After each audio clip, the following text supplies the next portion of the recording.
El silencio del claustro. Noviembre de 1947, Piemonte, Italia. La campana del convento de Santa Croce sonó con su eco hueco entre la neblina de la madrugada. Las hermanas se alineaban en silencio, como sombras en procesión, siguiendo el canto monótono de las laudes. Entre ellas, destacaba una figura menuda, con los ojos siempre bajos, pero la mente despierta como un fuego escondido bajo la ceniza, la hermana Lucía Di Martino, de apenas 24 años. No era como las demás. Su ingreso al convento había sido repentino, casi forzado. Provenía de un pueblo montañoso del norte, donde, según los rumores, hablaba en lenguas extrañas desde niña. No tenía familia, no tenía historia, y aún así, o precisamente por eso, fue aceptada en el convento sin más preguntas. Era obediente, silenciosa, casi invisible. Pero cuando el reloj marcaba la medianoche, Lucía se despertaba. Y escribía. Lo extraño no era que escribiera. Muchas monjas lo hacían como parte de sus oraciones o penitencias.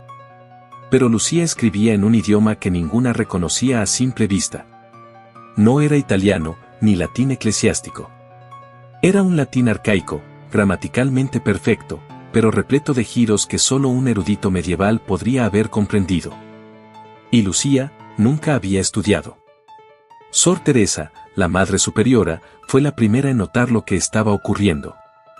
Al revisar la celda de Lucía durante una inspección rutinaria, encontró bajo el colchón un manuscrito cuidadosamente doblado. No tenía título, pero sí un encabezado, Ad Petrum Romanum. Estaba dirigido al Santo Padre. Lo que contenía, sin embargo, no era una oración, ni una confesión, sino advertencias. La piedra será removida. La voz de la mujer se levantará desde el abismo. 3 signos sellarán el fin de vuestra era. El primero ya ha ocurrido. Alarmada, Sor Teresa envió la carta directamente al obispo local. Este, tras leerla, escribió inmediatamente al Vaticano, activando una cadena que nadie esperaba. En menos de una semana, 2 hombres vestidos de negro llegaron al convento. No eran sacerdotes. Eran representantes de la Congregación para la Doctrina de la Fe, la misma institución que siglos antes había dirigido la Inquisición. Se identificaron como el padre Anselmo y el hermano Rafael. Solicitaron ver a Lucía en privado. La conversación duró 3 horas. Nadie supo qué se dijo dentro de aquella sala cerrada, pero cuando salieron, Lucía estaba pálida, con la mirada perdida y las manos cubiertas de tinta. No volvió a hablar después de aquello. Los hombres dieron instrucciones precisas, Lucía debía ser aislada completamente. A partir de ese día, vivió en una celda de piedra, sin ventanas, con una cruz sin Cristo colgada en la pared. Las monjas tenían prohibido hablarle o preguntarle por sus escritos. Pero ella seguía escribiendo. Cada noche, en total oscuridad, como si la tinta surgiera de su sangre y las palabras fueran dictadas por una voz que solo ella escuchaba. Los textos comenzaron a multiplicarse. Algunos eran fragmentos de visiones, un papa huyendo bajo la lluvia, una iglesia derrumbándose bajo fuego celestial, una mujer con velo rojo hablando desde una plaza con columnas rotas. Otros eran instrucciones cifradas, llenas de fechas, coordenadas y símbolos. Pero había una constante en todos ellos, una figura femenina a la que Lucía llamaba la portadora del eco. Decía que ella revelaría el secreto que había sido sellado bajo tierra hace más de 1000 años. Que la iglesia la temería más que a la muerte, porque con su voz caería el muro que ocultaba la verdad. No es herejía lo que traigo, sino la restauración de lo que fue silenciado. El silencio no es pureza. Es miedo disfrazado. La Madre Superiora comenzó a temer por el alma de Lucía, pero algo dentro de ella también temía por el suyo propio. Las palabras de la joven tenían una fuerza que desarmaba la razón. Y lo más inquietante, una de las profecías hablaba de una hermana mayor que dudará, justo como Teresa lo hacía ahora. Y predijo su muerte, lo que ocurrió un mes después, en circunstancias inexplicables. Fue hallada sin vida frente a la celda de Lucía, con los ojos abiertos, fijos en el crucifijo sin Cristo. A raíz de ese evento, se dio la orden directa desde Roma, clausura perpetua. Ninguna voz debe salir, ninguna palabra debe llegar. Las décadas pasaron. Lucía no murió. O al menos, nadie informó su muerte. Algunos decían que seguía escribiendo. Otros aseguraban que ya no comía, ni dormía. Que su cuerpo se había secado como una rama, pero sus ojos seguían abiertos. Como si esperara. Esperaba a alguien que escuchara. Ciudad del Vaticano, año 1992. La humedad de los archivos vaticanos era distinta a cualquier otra. No olía a papel viejo ni a madera antigua. Olía a cosas que no querían ser recordadas. Elio Rossi tenía 31 años cuando fue transferido a la sección restringida del Archivo Apostólico del Vaticano. Era un joven brillante, licenciado en Paleografía y Lenguas Clásicas por la Universidad de Bolonia. No era religioso, pero sí meticuloso. Lo que no sabía entonces es que su obsesión por el orden lo conduciría directamente a una verdad prohibida. Su trabajo consistía en digitalizar documentos antiguos marcados como obsoletos, lo cual era irónico. Muchos de esos documentos contenían herejías, cartas condenadas, testimonios de místicos y hasta protocolos de exorcismos nunca aprobados. Nada era destruido en el Vaticano. Solo se olvidaba. Fue un martes, mientras revisaba una serie de legajos sin clasificar de la década de 1950, que encontró una carpeta con un sello incompleto y una mancha de cera negra. No tenía título, ni número de referencia. Solo un símbolo trazado a mano en la portada, un círculo cruzado por un triángulo invertido. Un símbolo que Elio reconoció vagamente como perteneciente a las antiguas órdenes gnósticas. Dentro había 17 cartas, todas firmadas con una inicial, L, estaban escritas en latín arcaico, con una caligrafía que parecía de otra época. El archivista comenzó a leer la primera. A ti, que custodias lo que no debe ser leído, lo que aquí ya se fue sellado 3 veces, pero aún respira. La mujer del silencio ha hablado. Su eco no será detenido. Cada carta se volvía más precisa, más inquietante. En una de ellas, la firmante predecía la muerte de Pío XII, en el momento en que el rayo parta la Torre del Norte, una imagen poética que coincidía con una tormenta durante la semana de su fallecimiento. En otra, anunciaba que una figura de hierro gobernaría Roma durante años, hasta que una paloma marcada con sangre tomara su lugar. Esa descripción encajaba con la elección del Papa Juan Pablo II después del breve y trágico pontificado de Juan Pablo I. Elio pensó que se trataba de un delirio profético, hasta que llegó a la carta número 13. Esa sí lo hizo temblar. En el año del doble eclipse, el que lee estas palabras desenterrará el secreto de la portadora. No sabrá su nombre, pero ella lo encontrará. Y juntos abrirán el sello final. El joven miró el sobre. En una esquina había una fecha marcada con tinta desvanecida, 9 de julio de 1947. Y luego, más abajo, Santa Croce, Piemonte. Fue entonces cuando comprendió que no eran simples cartas, eran fragmentos de un testimonio. Una voz encerrada por décadas, esperando ser liberada. Y que él, sin saberlo, había sido parte de su profecía. Al día siguiente, consultó el catálogo físico de los conventos suprimidos después de la Segunda Guerra Mundial. Santa Croce no figuraba como activo desde 1953. Sin embargo, no había registro oficial de su cierre. Como si hubiera sido eliminado de los archivos. Elio empezó a tener sueños extraños. Veía pasillos de piedra, mujeres sin rostro rezando en lenguas olvidadas y una celda con una cruz vacía. Una voz, femenina, dulce y a la vez implacable, le decía, léelas en voz alta. Solo así seré oída. Contra toda norma, escaneó las cartas y las guardó en un disquete. Sabía que estaba rompiendo reglas que podrían costarle su carrera. Pero algo lo empujaba. No era curiosidad. Era como si su mente ya no fuera del todo suya. Durante las semanas siguientes, intentó encontrar más información sobre Santa Croce. Preguntó discretamente a otros archivistas, pero la mayoría no sabía nada.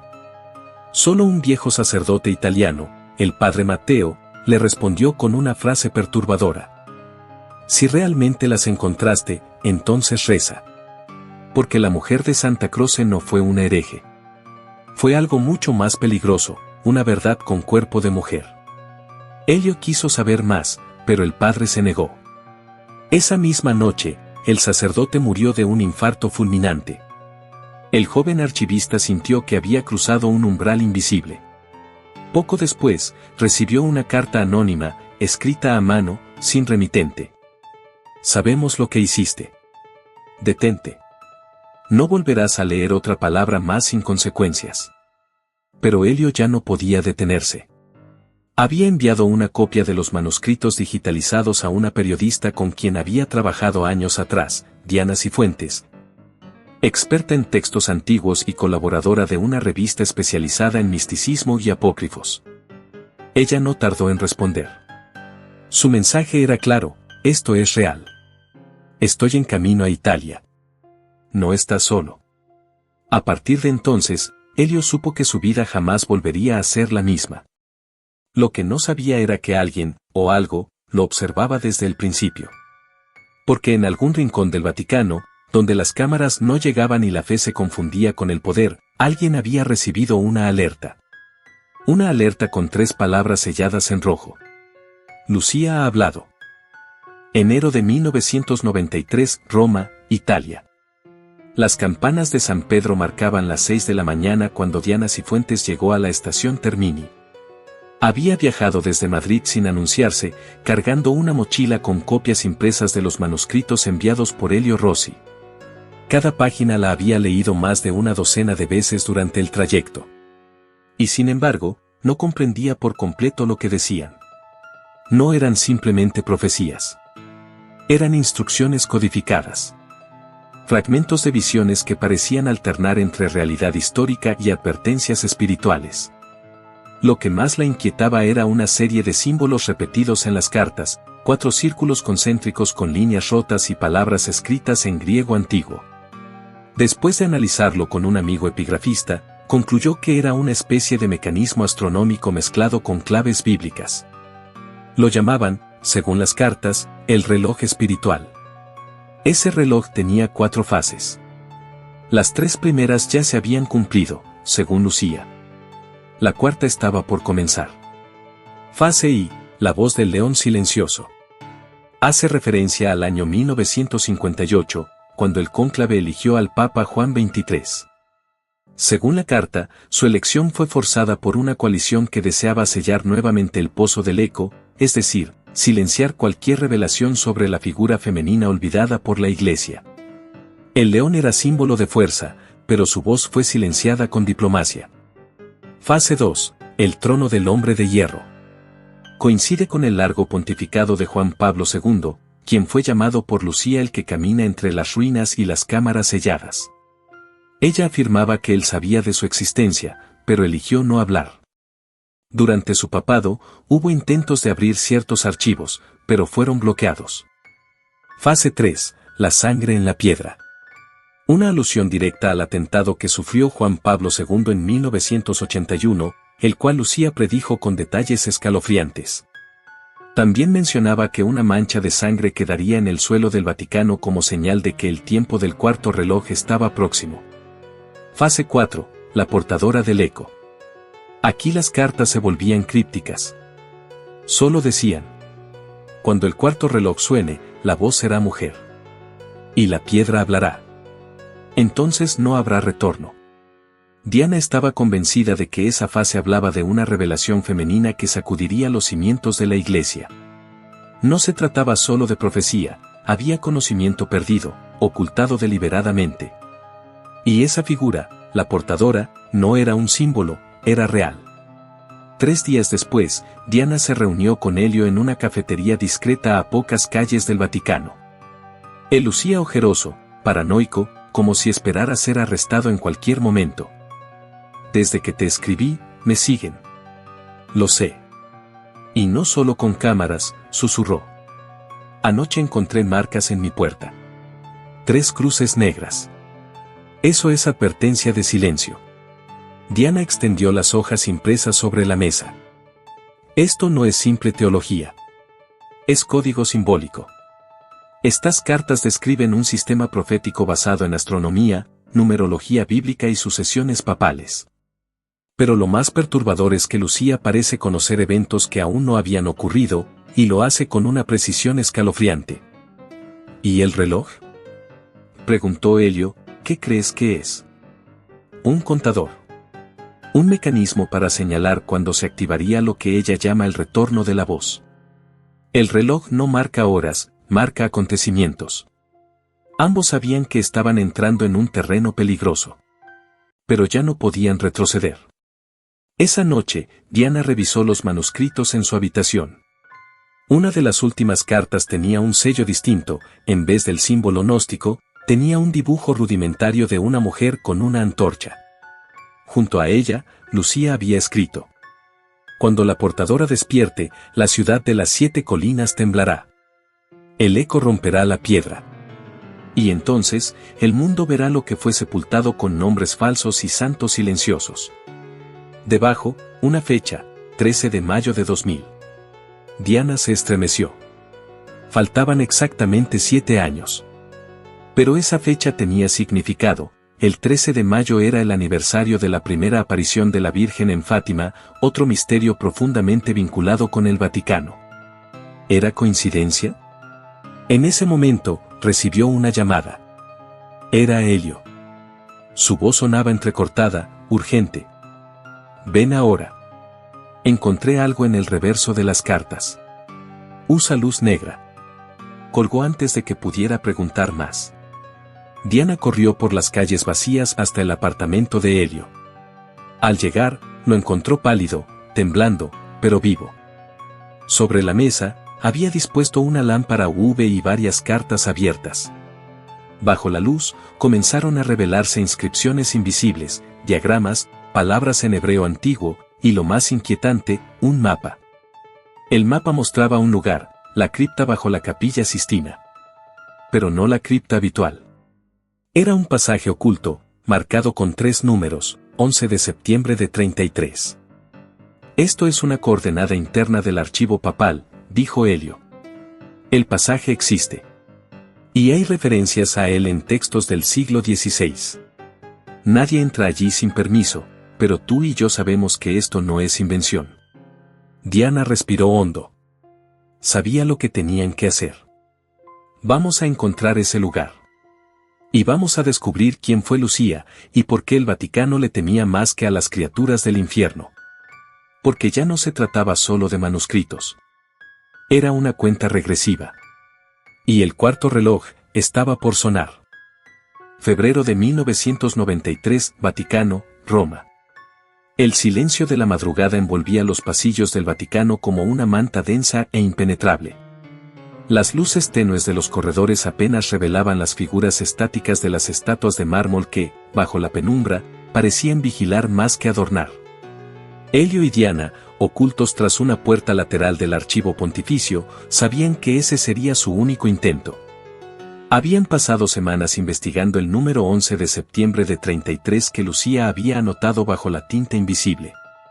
Con ayuda de un antiguo esquema del archivo central, filtrado años atrás por un ex monseñor caído en desgracia, descubrieron que esos números correspondían a una sección olvidada del subsuelo, más allá de las criptas oficiales. Un pasadizo clausurado en 1933, poco antes del pontificado de Pío XI. Allí es donde ocultaron todo, dijo Elio en voz baja, revisando el croquis impreso en papel fino. Textos condenados, testimonios de visiones, y quizá, lo que Lucía quería que viéramos. No es lo que ella quería que viéramos, respondió Diana mientras ajustaba una pequeña linterna a su abrigo. Es lo que quiso que el mundo escuchara. El acceso no era sencillo. Pasaron por detrás del archivo de códices papales, empujaron una estantería disimulada por columnas falsas y descendieron por una escalera estrecha, tallada en piedra volcánica. No había iluminación eléctrica. Solo fragmentos de velas oxidadas y un aire denso, lleno de humedad y eco. Finalmente llegaron a una puerta metálica sin cerradura visible. Grabado sobre ella, en latín arcaico, se leía: Non omnis veritas est digna de fide. No toda verdad es digna de fe. Elio deslizó su mano por los bordes, hasta que encontró una pequeña cavidad. Dentro, una palanca antigua que se dio con dificultad. La puerta chirrió como si siglos de silencio fueran violados. Del otro lado, los esperaba una sala rectangular, cubierta de polvo y telarañas, con filas de estanterías metálicas repletas de pergaminos, cajas selladas y manuscritos encuadernados en cuero. En el centro, un atril de piedra sostenía un solo libro, abierto en una página sin título. Solo una frase destacada, tallada en oro. La voz callada será liberada cuando el eco despierte en carne y palabra. Diana se acercó lentamente. El texto parecía incompleto. Las páginas siguientes estaban arrancadas. Pero detrás del atril, una losa de mármol distinta a las demás brillaba bajo la linterna. Tallado en ella, el mismo símbolo que Lucía usó en sus cartas, el triángulo invertido dentro del círculo. Elio se agachó y notó que la losa podía levantarse. Bajo ella, una caja metálica cubierta con símbolos hebreos, latinos y coptos. Dentro, cuidadosamente protegidos por telas envejecidas, había 3 objetos. Un relicario con una inscripción que decía MM. Una página desgajada de un códice con lo que parecía ser una genealogía femenina. Y un manuscrito doblado que simplemente decía, Testimonio de Lucía. Lo abrieron con manos temblorosas. Lucía narraba allí su visión completa, como fue instruida por sueños desde la infancia, como una figura envuelta en luz le hablaba en lenguas perdidas, como esa figura, una mujer, no un ángel. Le reveló secretos que cambiaban todo lo enseñado por la Iglesia sobre el origen del cristianismo. La voz no es él. Es ella. La olvidada. La que fue ocultada por temor a su luz. Magdalena no fue discípula. Fue heredera. Diana sintió que se le helaba la sangre. Aquello no era simple misticismo. Era una acusación directa al corazón de la doctrina católica. El linaje espiritual de Jesús había sido encarnado por una mujer, no por la iglesia fundada por Pedro. Esto es dinamita teológica, dijo Elio, sin aliento. Si se confirma. Por eso la encerraron, interrumpió Diana. No por loca. Ni por bruja. Sino porque decía la verdad. Antes de que pudieran reflexionar más, un sonido metálico los sobresaltó. La puerta detrás de ellos se cerró con un golpe seco. Seguido, pasos. Varios. De la oscuridad surgieron 3 figuras vestidas de negro, sin rostros visibles. Una voz grave, autoritaria, habló desde el centro. Han cometido un error fatal. Lo que aquí se guarda no debe ver la luz. Esto le pertenece a la humanidad, respondió Diana, firme. Ustedes solo lo escondieron por miedo. No. Lo ocultamos, porque desatarlo sería el fin de la estructura. Y sin estructura, viene el caos. Uno de los hombres alzó un dispositivo. Pero antes de activarlo, Elio habló. Está digitalizado. Ya lo enviamos. A medios. A historiadores. Si nos tocan, se sabrá todo. Ustedes ya no tienen el control. La tensión llenó la sala como una bomba a punto de estallar. Finalmente, el hombre bajó el dispositivo. Entonces han elegido el juicio de los escondidos. Que sea el mundo quien decida. Pero recuerden, no toda verdad libera. Algunas destruyen. Se marcharon en silencio, dejándolos atrás, ilesos, por ahora. Esa noche, Diana publicó el primer informe en una red segura. Usó seudónimos, referencias cruzadas e imágenes del manuscrito. Lo compartió con una red de investigadores internacionales. En menos de 24 horas, el sitio fue bloqueado. En 48, varios correos fueron eliminados. Y en 72, comenzaron las amenazas. Pero ya era tarde. La historia de Lucía había empezado a circular. Una voz antigua. Una mujer silenciada. Una verdad que el Vaticano jamás podría volver a ocultar. Abril de 1993, Piemonte, norte de Italia. Una vieja camioneta se deslizaba lentamente por los caminos curvados que conducían al Valle de Boves, en la región montañosa del Piamonte. Allí, en lo alto de una colina cubierta de musgo y silencio, aún resistían los restos del convento de Santa Croce. Nadie vivía allí desde hacía 4 décadas. Pero Diana Cifuentes no estaba interesada en los escombros. Estaba buscando la celda de Lucía. El Vaticano había negado públicamente cualquier vínculo con una monja profeta encerrada en la posguerra. Declararon que el convento había cerrado por falta de vocaciones y que sus archivos fueron absorbidos por el obispado local. Sin embargo, los documentos secretos descubiertos por Helio, ahora escondido en una dirección desconocida, decían otra cosa. Diana no estaba sola. Le acompañaba Paolo Farini, un historiador local que conocía el convento desde niño. Su abuelo había sido jardinero en Santa Croce hasta 1952 y recordaba haber oído historias de una monja muda encerrada por órdenes de Roma. Aquí es, dijo Paolo, señalando una puerta de madera podrida que conducía al ala más antigua del convento. Era la sección de clausura absoluta. Nadie pasaba de este punto. Diana forzó la puerta. Adentro, el aire olía a piedra húmeda y a pasado atrapado. Avanzaron con linternas hasta una celda pequeña, de paredes de piedra y sin ventanas. Aún colgaba una cruz sin figura. En la pared opuesta, marcas extrañas, como si hubieran sido talladas con uñas o cuchillos, símbolos que formaban un patrón circular. Esto no es decoración, murmuró Diana, fotografiando cada trazo. Es un lenguaje visual. Una estructura codificada. Debajo del crucifijo, encontraron algo más, un pequeño altar con una placa suelta. Paolo la retiró con cuidado. Dentro había un compartimento oculto que contenía un códice envuelto en tela negra, cubierto por la inscripción. Ordo Silentii Sororum. Orden del silencio de las hermanas. Diana abrió el códice con manos firmes. El texto estaba en latín antiguo, con fragmentos en copto y griego. Era un manual. Un ritual. Un testimonio. Todo en uno.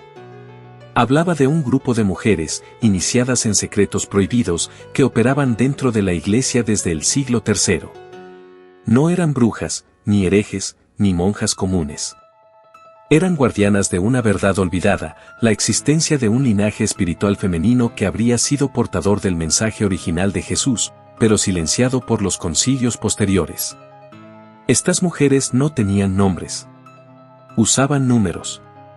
Vivían en conventos escondidos, algunas disfrazadas de religiosas, otras como criadas o enfermeras.